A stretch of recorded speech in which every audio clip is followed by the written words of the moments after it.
কেউ অসুস্থ হলে বিশ্বনবী পড়তেন আল্লাহুম্মা রাব্বান নাস আযহিবিল বাস ইশফি আনতাশ শাফি লা শিফা ইল্লা শিফাউক শিফাউন লা ইউগাদিরু সাকামা। আবার পড়তেন আসআলুল্লাহাল আযীম রাব্বাল আরশিল আযীম আইয়াশফিয়া। এজন্য অসুস্থ হলে এই দোয়াগুলো করে দিবেন। ঝাড়ফুঁক করবেন। ঝাড়ফুঁক ইসলামে আছে, তাবিজ তোমার ইসলামে নাই। এগুলোর ব্যাপারে বলবো আজকে আমরা। অনেকে তাবিজ লাগে অনেকগুলো, এদিকে 5টা, গলায় 5টা, হাতে 5টা। তারপর আমাদের কাছে নিয়ে আসে, হুজুর একটু দোয়া করেন ছেলের জন্য। কি হয়েছে? হুজুর কথা শুনে না, অসুস্থ থাকে প্রায়। তো যেই তাবিজ লাগাইছেন এগুলার ভারে ওজন এমনিই তো অসুস্থ থাকবে বলা, ঠিক কিনা? তাবিজ ছেড়ে ফেলবেন। বেশিরভাগ তাবিজগুলোর মধ্যে দেখবেন ওই যে মোমবাতি দিয়ে আটকায় দেয় না, খোসায় খোসায় খুলবেন, খুইলা দেখবেন ভিতরে কি লেখছে জানেন? জাফরানের কালি দিয়ে 7, 8, 9, 3, 4, 5। হুজুর এগুলো কোরআনের আয়াতের সংক্ষেপে লিখছে। তোরে সংক্ষেপে লেখার পারমিশন দিয়েছে কে? কে দিয়েছে পারমিশন? 786 নাকি বিসমিল্লাহ হয়? 1 কোটি বার 786 লেখলো একটা বিসমিল্লাহ সমান হবে? বিসমিল্লাহর সংক্ষেপ করলো 786। আবার হরে কৃষ্ণ হরে রাম এটারে সংক্ষেপ করলো 786। চিল্লা এখন ঠিক কি না? এজন্য তাবিজ তোমার নয়, রুকিয়া করবেন। ঝাড়ফুঁক করা সুন্নাত। ঝাড়ফুঁক করা কি সুন্নাত। সূরা ফালাক, সূরা নাস, এই দুইটা করে যদি ফু দেন জিনের বাদশাহ দিব দৌড়। ছোট্ট বাচ্চারা যদি জিনে ধরে, পরিতে ধরে, আয়াতুল কুরসি পরে ফু দেন, জিনের 12টা বাজায় দিবে কে? হাসান আর হোসেনকে এই দোয়াগুলো পড়ে ফু দিতেন। হাসান হোসেনকে তাবিজ পড়ায় নাই কখনো। বিশ্বনবী একটা স্পেশাল দোয়া পড়তেন, বুখারীর বর্ণনা। আউযু বিকালিমাতিল্লাহিত তাম্মা মিন কুল্লি শাইতানিন ওয়া হাম্মা ওয়া মিন কুল্লি আইনিন লাম্মা। এগুলো পড়ে ফু দিলে কোনো জিন পুরি সামনে আসতেই পারবে না। এগুলো নাই মুসলমানের, তাবিজ লাগে। কি লাগে? বিশ্বনবী 6 মাস অসুস্থ ছিলেন। ইহুদিদের মিত্র লাবিদ ইবনুল আসাম বিশ্বনবীর ব্ল্যাক ম্যাজিক করেছে। কি ম্যাজিক? Black magic. এই ব্ল্যাক ম্যাজিকের চোটে বিশ্বনবী দাঁড়াতেও পারতেন না, মাথার ব্যথায় বেহুশ হয়ে যেতেন, বিবিদের সাথে ফিজিক্যালি মিট করতে পারতেন না, সেক্সুয়াল এন্টারটেইনমেন্ট করতে পারতেন না, ইন্টারকোর্স করতে পারতেন না। এত দুর্বল ছিলেন বিশ্বনবী। বিবিদের ঘরে যাইতেন কিন্তু মেলামেশা করতে পারতেন না, এত দুর্বল। যেই নবীর এক হাতের মধ্যে জান্নাতি 40 জনের শক্তি দিয়েছে কে?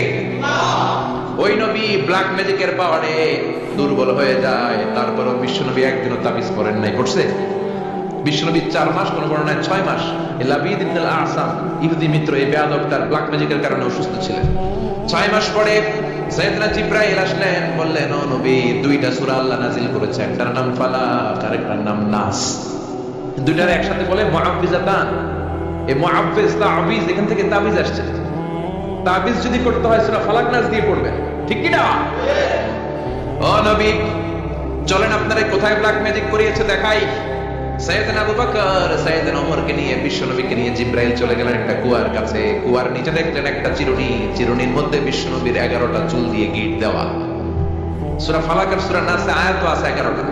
নাযিল হলো কুল আউযু বিরাব্বিল ফালাক মিন শাররি মা খালাক।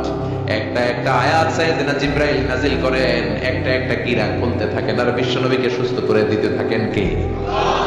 11টা আয়াত পড়া শেষ, 11টা গিট খোলা শেষ, চিরুনি থেকে বিশ্বনবী সুস্থ। এত সুস্থতার মধ্যে বিশ্বনবী তাবিজ ঝুলাই নাই। আর আমরা কিছু হইলে তাবিজ আসরা নাই। এজন্য খবরদার এগুলো করবেন না। ঝাড়ফুঁক করবেন। অসুস্থ হলে, ব্যথা বেদনা হলে শিঙ্গা লাগাবেন। শিঙ্গা লাগানো সুন্নাত। কিন্তু বাদদানি মহিলারা যে মাথায় দিয়ে যায় পুকুয়ায় জুকুয়ায় শিঙ্গা লাগায়, সাপের খেলা দেখায়, এগুলো বলে এলাকায় বলে পক্ষয় জুকুয়ায় শিঙ্গা লাগে। ওই শিঙ্গা না, বিশ্বনবী যে শিঙ্গা লাগিয়েছেন আরবিতে এটাকে বলে আল হিজাবা, ইংরেজিতে বলে কাপিং। এই কাপিং করবেন। এজন্য বিশ্বনবী নিজেও শিঙ্গা লাগাতেন, সাহাবীদেরকেও শিঙ্গা লাগাতে বলতেন। আমাদের সমাজে এখন আমরা শিঙ্গা লাগাই না, ঝাড়ফুঁক করি না, খালি তাবিজের পিছনে দৌড়াই। আজকে থেকে ঝাড়ফুঁক শুরু করবেন। কেউ যদি অসুস্থ হয় সূরা ফাতিহা করে ফু দিবেন। সুস্থ করবে কে? বিশ্বনবীর হাতে একবার বল্লা পোকা কামড় দিলাম, ব্যথার চোটে নবী কাঁদরায়। মা আয়েশারে বললেন, আয়েশা লবণের পানি গরম দাও, হাতের মধ্যে ঢালো। বিশ্বনবী সূরা ফাতিহা পড়তে লাগলেন আর ফু দিতে লাগলেন। মা আয়েশা লবণের পানি ঢালতে লাগলেন।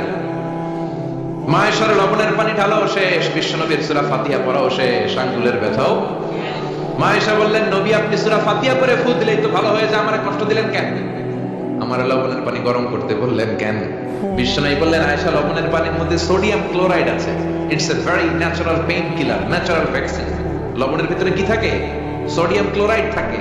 এটা আপনার পেইন কিলারের কাজ করবে। ব্যথার মধ্যে লবণ সিদ্ধ দিয়ে পানি ঢালেন, সুস্থ করে দিবে কে? আয়েশা, এই পানি দিয়ে চিকিৎসা হয় আর সূরা ফাতিহা পড়ে ঝাড়ফুঁক হয়। চিকিৎসার ঝাড়ফুঁক দুইটার সমন্বয়ে রোগ ভালো করে কে? অনেকে বলে হুজুর দোয়া করেন আমার জন্য অসুস্থ। কি রোগ? কয় ক্যান্সার। চিকিৎসা করছেন নি? কয় না, খালি দোয়া করেন আপনি। আমি বললাম আমার দোয়াতে আপনার ক্যান্সার ভালো হবে না, আপনাকে চিকিৎসাও করতে হবে, তারপরে হুজুরের কাছে দোয়াও চাইতে হবে। দুইটার সমন্বয়ে রোগ ভালো করে কে?